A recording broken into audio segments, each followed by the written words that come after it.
Are you starting to see it? Are you starting to see the flip? The flip in the mentality of the retail trader, the flip from some of the analysts, and the flip from the media. We're starting to get that bullish feel coming through the market. And if you don't agree with me, that's absolutely okay. I want to show you the data in today's video going back decades for the stock markets and just over a decade for BTC. Now, I've got a lot of data to get through today, so make sure you hit that like and subscribe button. Some of this stuff is a recap of data that we looked at over 6 months ago, which helped us identify the bottom in the market. June of 2022, October 2022, November for Bitcoin 2022, and one of the most significant lows we saw in 2023, March of 2023. So all of this data is stuff that we have looked at, but the big question I want to answer today is, when is the pullback? What we're starting to see is a flip from many saying, the bottom's not in, I'm waiting, I'm sticking it out, this thing is going to collapse, you just wait. And now they're starting to ask, when is this thing going to pull back? There's going to be some max pain for these people, and unfortunately, or fortunately if you're in the market, it's probably going to squeeze them as far as they can possibly go to the upside before they capitulate, buy, and then we'll see some sort of correction.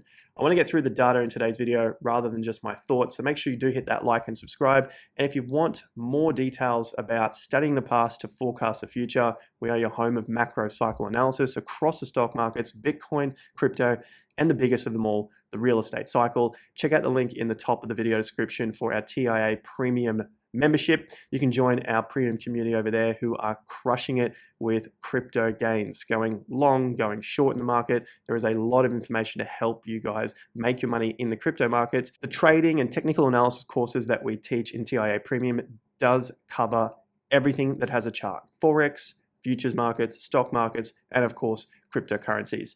So more on that later, more about the gains. Let's dive into the first big question that most have. And what I'm seeing is, how do you know the low is in? It's flipping from that to, do you think we'll get a pullback soon? Because a lot of these folks who've been waiting for a 10K or a 15K or a 20K Bitcoin are getting stuck on the sidelines. And this is the mindset games that go on in the market. It's not necessarily about, I'm going to buy here and sell here. It sounds so easy. You can really see that it comes down to a trader's mindset. And unfortunately for most, they don't have a plan. They don't have a plan to manage these emotions. They don't know when to buy. They don't know what to look for when it comes to pullbacks. They don't know what to look for on breakouts. That's what I want to look at in today's video. So hopefully you can start to put together a plan. Now, there are many reasons why the market has to fall. There's a lot of logical reasons why the market should fall. One of them is, of course, the interest rates. The interest rates are looking like they should be increasing again this year. The market is talking about another interest rate hike, potentially 2 more in 2023. But the markets just don't care. The thing we need to focus on is the chart itself, not the fundamental news headlines. And some of those fundamental news headlines don't factor in where the cash is coming from. This is a fundamental news headline, and we're going to get an update about how much money is sitting on the sidelines soon. But essentially, when there is money on the sidelines, the money has to do something. It has to make a return, and eventually it finds its way back into the market after certain peaks. At the moment, we are still trying, or the market is still holding a lot of money on the sidelines. There will be an update for this soon, but currently there's over $5 trillion of money sitting on the sidelines. Potentially, some of that will be invested. Like you can see, there is a period where the money goes into the market. And through this period, the market was going up. And then eventually, some of that money starts to get pulled out towards the end. The money finds its way back into the market. And then, like you can see here, nothing happened for a decade or thereabouts with the money on the sidelines. So the money market funds, the total financial assets here. And then eventually it starts to get pulled out again. But it doesn't necessarily mean that there's going to be a collapse. It could just potentially mean that some of that money needs to start making a return, because in particular, we've seen a lot of gains in the market. One in particular, of course, is Bitcoin, but the majority of that money is going to be going into the stock markets, the S&P 500 and the NASDAQ. You guys asked me to cover the NASDAQ again, and I will get to that in a moment. So We've got heaps and heaps of data to get through. The first thing I want to look at, because we're talking about when is this pullback, the idea here is I want to explain that there might not be a pullback, so get your plans ready. And the reason for that is there isn't much to say that we'll get a significant pullback. So the first thing you need to look at is what level are you considering a pullback to? What we've seen is 1 week up. Look at that. Anyone can count that. We've had 1 week up. We had 9 weeks down from this level and just 1 week up. So far, we've seen a minimum of 5 weeks up. That was a previous move. And then from the low here, so that's our swing bottom, to the peak, that was another 8 weeks up. So if you're in the mindset that 1 week up and then a pullback is likely, then set your orders where you think they should be. And I've got some price levels in mind as well. But looking at the past results, we've seen 8 weeks and we've seen 5 weeks. So it's possible that we still have another few weeks to go. Maybe on the lower side, maybe we just do 3 weeks. But if we look at 5 weeks, that could take us out to mid-July. And who knows where that price is going to end up before you get the pullback. So the important thing here is that we'll eventually get a top and then a pullback. But it's probably more important to keep in mind where that time frame is going to be. And like we've seen in the past, 5 weeks and then 8 weeks as well, it's probably unlikely that 1 week up and then a significant pullback would occur. Basically, that's unlikely. That's what the data is saying. That's what's happened in the past. And even in the bear market, there were plenty of times where Bitcoin went up more than just 1 week and then had a collapse. So if we're looking at it in pure time, even from the Jan low to the March top, there was 9 weeks there. So it's probably unlikely that we're going to see 1 week up, a good pullback, and then a continuation. It's probably more likely that we're going to see a continuation and then a pullback. That could mean many things to many people. Some people might just be waiting for 30,000 or 29,900 where the previous daily bottom was. But others, unfortunately, are probably waiting for prices under 27. And like I said, I'll just pull up some of the 50% levels. It's probably unlikely that we're going to get a pullback under 27,000. So adjust your plans accordingly. Look for your DCA strategies. If this is actually winding up in a bull flag, then it's probably more likely we're about to see the market move above 31,500. There is every reason to say that this is possible, and more likely probable, that we're going to see a wind up and a push higher. Probably to the downside, for the best case scenario, I'll be looking somewhere in the high 28,000s and probably low 29s. But if we take a look at the percentage of how much I'm willing to lose here, it's only a matter of 5%. So if I was to buy here at 30,000 and the downside, looking at previous support levels, are somewhere about 5% lower, I risk not getting into the market in the hopes of the price falling, but looking at what is possibly more likely, it's probably the market going up from this point. Now, this is all short-term analysis, and I make the point that it's just 5% to the downside. Depends what you're waiting for. A lot are waiting for much lower prices. I don't think that's going to happen. Let's have a look at why that is the case before I give you my opinion based on the data. So here we have the 50-week moving average. So I've got the 50-week in the green line here. And what I've pointed out on the chart is where the 50-week bottoms. And then we're going to count forward what happens after the 50-week bottoms, because we've just seen that happen around mid-May. So about 6 weeks ago, we saw the 50-week moving average bottom. In the past, 50-week moving average bottomed here in July of 2012. Now, what we're going to do is measure forward from that low and have a look at 6 months later. That's going to be 26 bars because that is 6 months. 26 weeks is 6 months. The market was higher 6 months later after the 50-week bottomed. Now, what happens 52 weeks later? So what happens 1 year after the 50-week bottoms? Let's have a look. So 50 weeks takes us out, 52 weeks takes us out to July of 2013. The market was up again. So 6 months later, after the 50-week bottom, market was up. 12 months later, after the 50-week bottom, market was up. I think you can start to see the trend here without even having to measure them. There's your 50-week bottom, 6 months later is your 26. It's higher. It's slightly higher, but it's still higher. We go out 52 weeks. Again, it's higher. So if you're waiting for that pullback, it might come, and it probably will seem severe, but just look at where the price is now compared to where it is in about 6 months' time. And all this sort of data is stuff that we looked at 6 months ago. So make sure you do like and subscribe to the channel. This is the sort of stuff that we cover for the stock markets, and look at how it's possible that the markets go up in the face of all the logical stuff saying why the markets should actually collapse, yet they keep doing the opposite. They keep doing the opposite to the logic.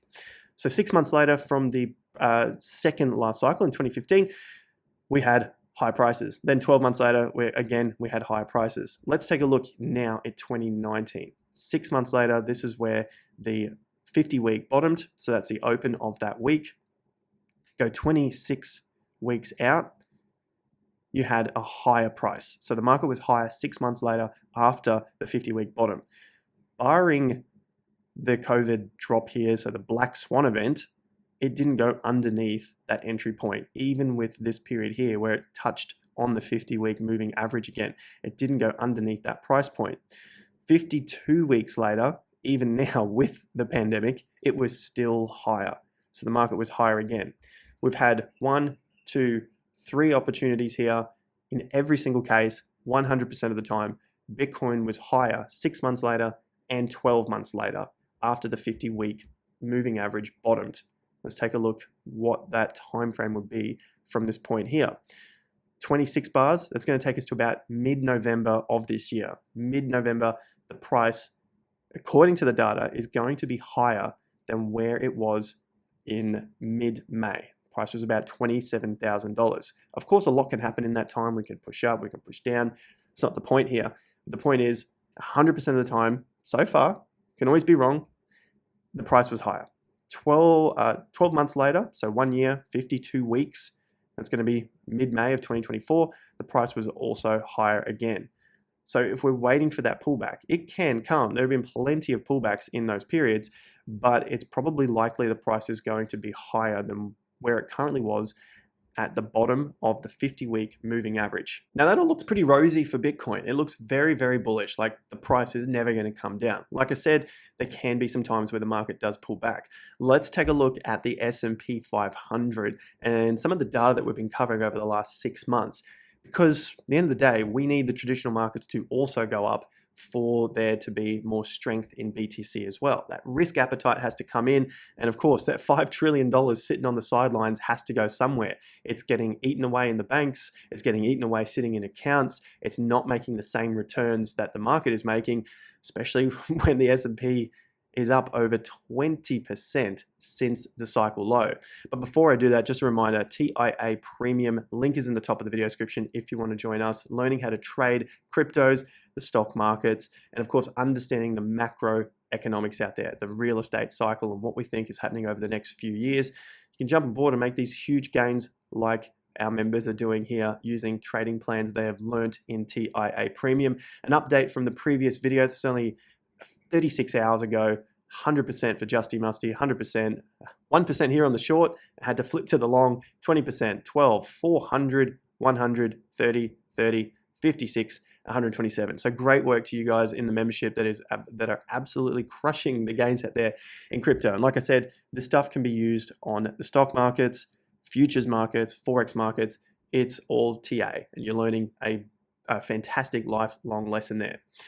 So let's have a look at some of the stuff that we've covered before to update us into the S&P.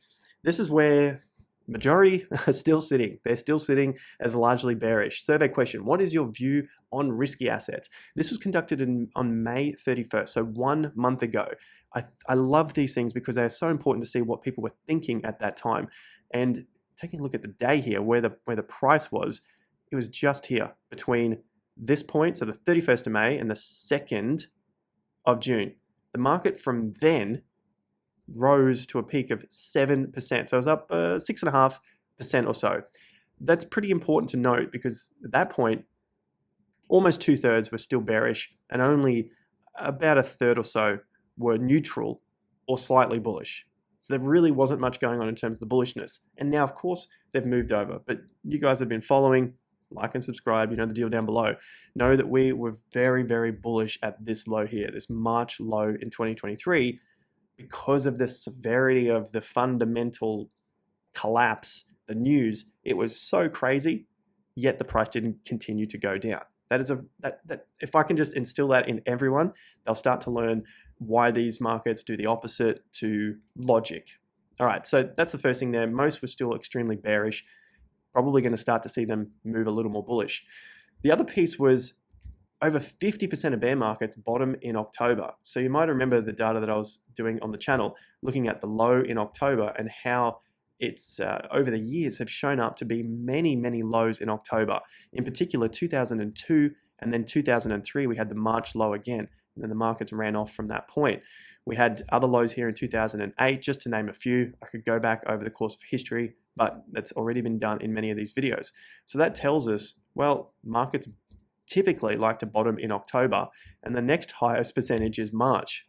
We got an exact repeat. We got an October cycle low and then a March higher low on extreme news. The news was so fearful in March, more so than October, yet the price was higher. So that's giving us a divergence in the market sentiment. All right. The next thing from Seth here is we're looking at the S&P. Down 20% in 2022, so 2 quarters, it was down in a bear market. What happens after that point? After 6 and 12 months later, 100% of the time, the market was higher. So that was the data that was coming out last year, talking about it in March, like you can see from the post here, 28th of March. And that was basically where that low was, and the market started to move up from that point. And guess what? Well, we had the bear market down 20%. We had the market starting to move up again. And 6 to 12 months after those lows, of course, 6 months we are higher. June, there is the June bar, and then here is the other June bar. 12 months later, also higher again. October, let's have a look at that, see if that's also higher again. I dare say it will be, because these things so far, 100% of the time, have shown that the S&P will be higher 6 to 12 months later. This also came out around that time as well, looking at some of the biggest tech and stocks in general. All of these stocks were up massively, and the fear at the time was, well, the breadth isn't enough. We're not seeing the whole market flow through here, and all the gains were getting taken by just a few companies. Of course they are. Those companies are doing the most in these periods of time. And then eventually, like I've talked about before, you skim a little bit off some of those gains and throw them into the crappier stocks because, well, you think all the gains have been made, just like in crypto. No point in buying Bitcoin, no point in buying Ethereum. All the gains are going to be made in altcoins. Same mindset goes on in the stock market. No point in buying Apple, Microsoft, Berkshire, Nvidia. All the gains have been made. Think about the Nvidia chart now where it just pumped. Think about Tesla at the peaks. Oh, the gains have all been made. So people move to less favorable stocks, worse companies, I would say, compared to the top companies, just based on the charts. And then they hope for the best for those markets to go up as well. And this just goes through to the small caps and the large caps as well, looking at how that works in a bull market. So these are the large cap versus small cap. The ratio is dropping. That's showing a bull market in the S&P. Basically, they're not keeping up. The small caps are not keeping up. And when they do, market plateaus. When they do, the market plateaus. Right now, we're seeing the small caps, we've seen the divergence here. So large cap stocks are the driver of secular trends for the S&P. S&P up, you're seeing a drop there. So that's absolutely fine to have this differentiation between the small caps and the large caps. And this is over nearly 100 years of data. Also, we had the January trifecta. This was in January. This was when the market was at a low. We were looking at it through here, December into this move in January. What does the trifecta mean? All it was looking for was a Santa Claus rally. Did we get one? Yes, we had 2022. We got a small one, but nonetheless, it was a Santa Claus rally. We had a move to the upside. We had the first 5 days of the year going up, and then we had January had to be a positive as well, and we also got that in January. So the trifecta was met. 1, 2, 3. That means the last 11 months of the year were positive. Let's have a look at what that data was. The last 11 months were up 13 times and down 0 times. 0 times. The average return was 17% from that point. And for the full year, I'll move my face out of the way, 22%. Again, it was 100% return there. So every single, it was 100% hit rate, and it was a 22% average on the full year. What has the S&P done so far? Well, for the full year, there's January open to where it currently sits. It's done 13.78%. So potentially there's still another 8 or 9% to go when looking at the averages for the S&P 500. So let's take a look here and go up about 8 or 9%, which takes us out to the all-time high. You can bet your bottom dollar we're going to start to see some of the fear come back into the market when, or let's say if, the S&P gets back to these previous highs around 4,600 and then again at around 4,800, which was where the previous all-time high was. And for the NASDAQ, just looking for some pullback points because everyone is waiting for a pullback here. Looking at our 50%, 14,000. That's possible. I don't think it's likely yet. Throwing my neck out here again. But let's say 14, that has the possibility. It's above the old previous top. It's at the 50% level. That's absolutely okay for this market. And taking the entire range, there's your 50%, 12.8. So I doubt the NASDAQ is going to get back under 13,000 within this bull market cycle. That's a big call. I'm happy to throw that one out there because the market has been so resilient and it's pushed through these key levels on the back of that bad news. This key level was through the US debt ceiling crisis.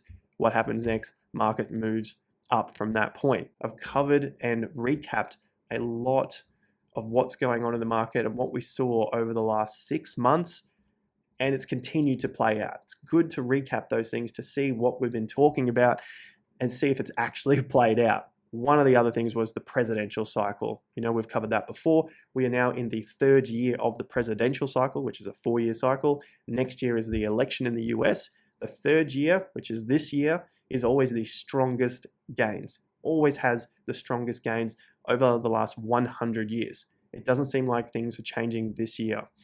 So hit the like and subscribe. That's the update. Check out that 50-week. I'll be back again with another video. Until then, take care and peace out.